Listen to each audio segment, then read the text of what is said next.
Hi friends, welcome to triples family. ఎలా ఉన్నారు అందరూ? మేమైతే చాలా బాగున్నామండి. మీరు కూడా అందరూ చాలా బాగుంటారని కోరుకుంటున్నాను. అండ్ ఈరోజు మనం సండే స్పెషల్ రొయ్యల పులావ్ చేయబోతున్నామండి. అది కూడా సింపుల్గా ప్రెషర్ కుక్కర్లో. ఓకేనా అండి? సో దానికి ఫస్ట్ ప్రిపరేషన్స్ ఏంటి అన్నది నేను మీకు చెప్తాను. నేను ఇందుకోసం ఒక 3 గ్లాస్ నార్మల్ రైస్ తీసుకున్నానండి. ఇంట్లో మనం నార్మల్గా వండుతుంటాం కదా, అలాంటి రైస్ తీసుకున్నాను. ఒక హాఫ్ అన్ అవర్ ముందు రైస్ తీసుకొని బాగా ఒక 2-3 టైమ్స్ వాష్ చేసేసి కడిగేసి పక్కన పెట్టుకోవాలన్నమాట ఫస్ట్ దీంట్లో. ఓకేనా? ఇలా కడిగి పెట్టేసుకున్న తర్వాత మనం మిగతా ప్రాసెస్ స్టార్ట్ చేద్దాము. ఈ రొయ్యల పులావ్లోకి మనం ఒక ఫ్రెష్ మసాలా ప్రిపేర్ చేసుకోవాలండి. ఎప్పుడైనా సరే గుర్తుపెట్టుకోండి, మసాలాలు ఫ్రెష్గా ఉంటే ఆ డిష్కి టేస్టే వేరుగా ఉంటుంది. సో మసాలాలు వీలైనంత వరకు ఫ్రెష్గా ప్రిపేర్ చేసుకోండి. అండ్ ఇక్కడ గమనించారండి, మా ఇంటికి కొత్తగా అతిథులు వచ్చారు కొడుగు నుంచి. ఇవాళ సండే కదా, నేను చేసే రొయ్యల పులావ్ టేస్ట్ చేయడానికి వాళ్ళు కూడా ఇక్కడికి వచ్చారు. సో వాళ్ళకు కూడా వెల్కమ్ చెప్పేద్దాము. సరే, మన ప్రాసెస్లోకి వెళ్ళిపోదామండి. ఫస్ట్ దీనికోసం మనము మసాలా ప్రిపరేషన్ కోసం ఇది నేను ఆల్రెడీ ఇందాకే అల్లం వెల్లుల్లి పేస్ట్ తయారు చేసి పెట్టుకున్నానండి. ఒకవేళ ఇలా కాకపోతే మీరు ఒక 10 వెల్లుల్లి తీసుకోవచ్చు. అండ్ కొంచెం 1 ఇంచ్ అల్లం ముక్క తీసుకోవచ్చు. ఆ తర్వాత కొన్ని ఆనియన్స్ ఇందులోకి, ఈ మసాలాలోకి. ఇవి అయిపోయిన తర్వాత కొంచెంగా కొబ్బరి అన్నమాట. కొబ్బరి కూడా వేస్తున్నాను నేను మసాలాకి. కొబ్బరి వేసుకున్న తర్వాత ఒక 3 పచ్చిమిర్చి అండి.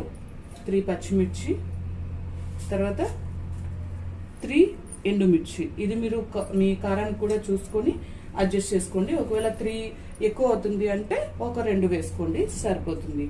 ఆ తర్వాత కొంచెం కొత్తిమీర, కొంచెం పుదీనా, ఇవన్నీ వేసి చక్కగా స్మూత్గా పేస్ట్ చేసుకోండి. పేస్ట్ చేసుకున్న తర్వాత మనం నెక్స్ట్ ప్రాసెస్ స్టార్ట్ చేద్దాం.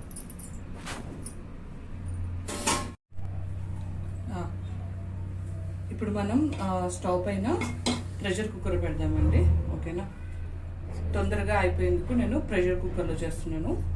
ఈజీగా కూడా ఉంటుంది. 1 పాట్ డిష్ అండి. ఓకేనా? సో ఇందులో ఫస్ట్ మనం కాస్త కుక్కర్ వేడెక్కిన తర్వాత ఒక 3 టీ స్పూన్స్ ఆయిల్, ఫస్ట్ గీ వేసుకుందాము.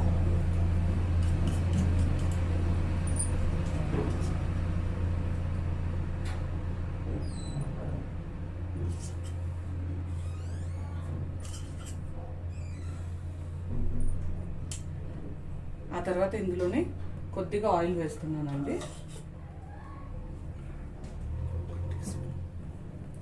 ఒక టీ స్పూన్ సరిపోతుంది. 1 టీ స్పూన్ ఆయిల్ వేసుకుంటే సరిపోతుంది.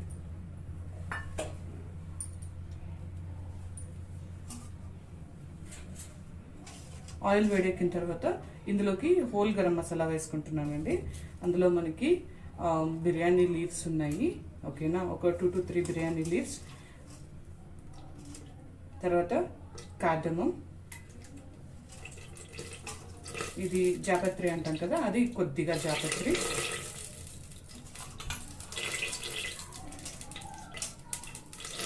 కొంచెం చెక్క, లవంగం అండి.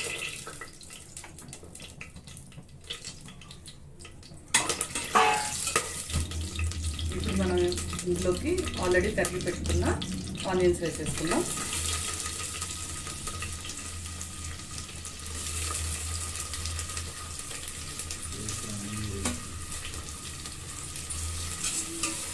చూసారు కదండి, ఇలాగా మనకి ఆనియన్స్ మొత్తం లైట్ గోల్డెన్ బ్రౌన్ కలర్లోకి వచ్చేస్తాయి. మరి వీటిని ఎక్కువగా మాడనివ్వబాకండి, టేస్ట్ మొత్తం చెడిపోతుంది.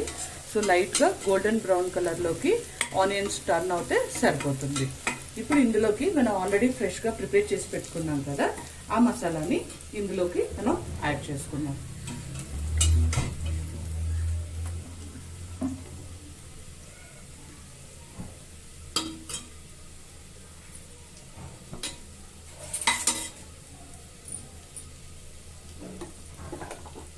ఇందులోకి నేను ఒక 2 స్పూన్స్ ఆఫ్ మసాలా వేస్తున్నానండి. ఇందాక మనం రెడీ చేసి పెట్టుకున్నది. మీరు మీ క్వాంటిటీకి తగ్గట్టు, అంటే మీరు ఎంత ప్రాన్స్ వేసుకుంటున్నారు అన్నది చూసుకునేసి మీరు కూడా వేసుకోవచ్చు. నేను ఒక 2.5 స్పూన్ వేసుకుంటున్నాను. మీరు ఇలాగా మసాలా అంతా బాగా వేగనివ్వాలండి. మసాలా అంతా బాగా వేగిన తర్వాత మనం ఇందులోకి టమోటాస్ యాడ్ చేసుకుందాం. ఇప్పుడు టమోటాస్ యాడ్ చేసేద్దాం ఇందులోకి.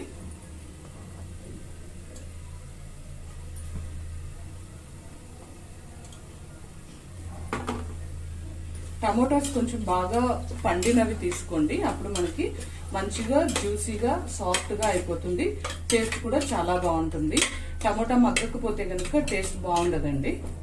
చూసారు కదా, ఇప్పుడు మొత్తం మన మసాలా అంతా బాగా మిక్స్ అయ్యి మంచి అరోమాస్ రిలీజ్ అవుతుందండి.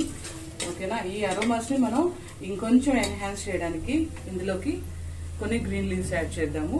సో ఒక గుప్పెడు పుదీనా వేస్తున్నానండి. ఎందుకంటే మనకి బిర్యానీస్ అంటే ఫస్ట్ మనకి పుదీనా అండ్ కొత్తిమీర. సో ఎంత బాగా వేసుకుంటే అంత మంచి టేస్ట్ ఉంటుంది. సో నేను ఇది బాగా వాష్ చేసేసి పెట్టుకున్న పుదీనా అండ్ కొత్తిమీర రెండు ఒక్కొక్క గుప్పెడు తీసుకొని ఇందులోకి యాడ్ చేసేస్తున్నాను. వీటిని బాగా మసాలాలో కలవనివ్వండి.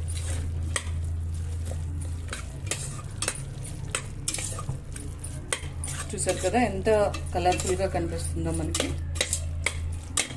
ఇలాగా కాసేపు మొత్తం ఆయిల్స్ అంతా రిలీజ్ అయ్యేంత వరకు మనం కలుపుతూ ఉండాలి.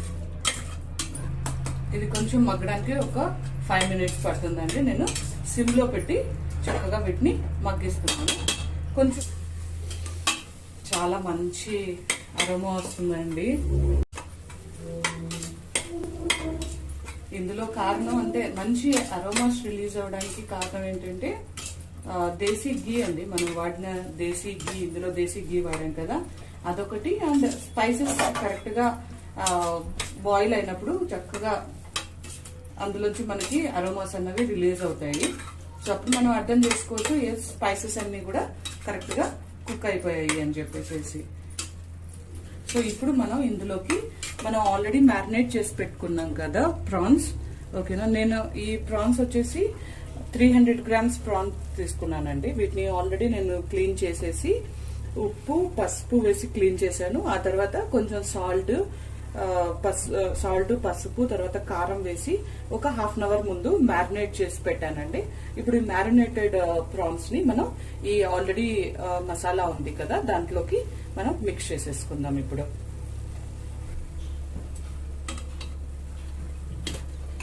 ఈ ప్రాన్స్ మొత్తం ఇందులోకి వేసుకునేసి చక్కగా మనం కలిపేసుకుందామండి.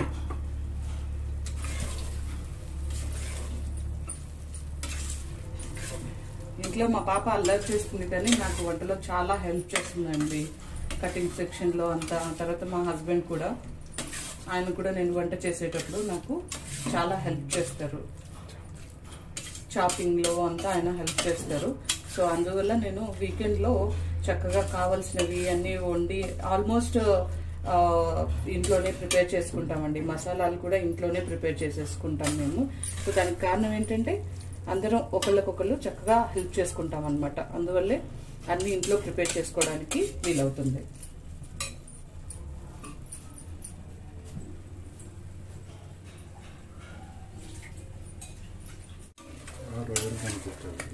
చూసారు కదండి, మనకి ఈ మసాలా అంతా పూర్తిగా చక్కగా కుక్ అయిపోయింది. మనకి ప్రాన్స్ కూడా 50% కుక్ అయిపోయాయండి. ఇప్పుడు మనం ఇందులోకి ఇంకా కావాల్సినంత వాటర్ వేసుకుంటే సరిపోతుంది. మొత్తం 3 గ్లాస్ రైస్ తీసుకున్నానండి నేను.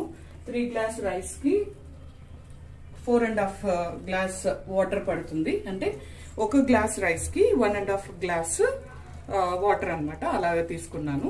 ఒకసారి ఈ స్టేజ్ లోనే మీరు సాల్ట్ మొత్తం చెక్ చేసేసుకోండి, సాల్ట్ సరిపోయిందా లేదా అని చెప్పేసి.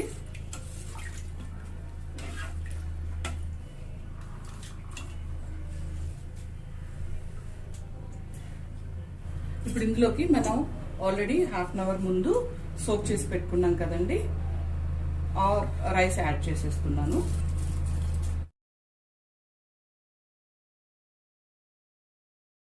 దీన్ని పలుకు విరగకుండా కొంచెం స్లోగా ఇలా కలిపేసుకుంటే సరిపోతుంది. పలుకు విరగకుండా చూసుకోండి. రైస్ యొక్క పలుకుని విరగకుండా చక్కగా కలిపేసేసి మనం మూత పెడితే సరిపోతుంది.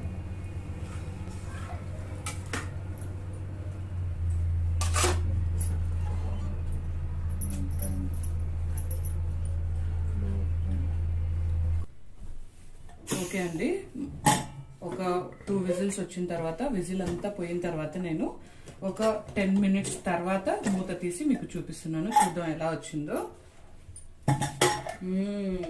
చక్కగా గుమ్ముగులాడుతుందండి మన ప్రాన్స్ పులావ్. చూద్దాం ఇప్పుడు.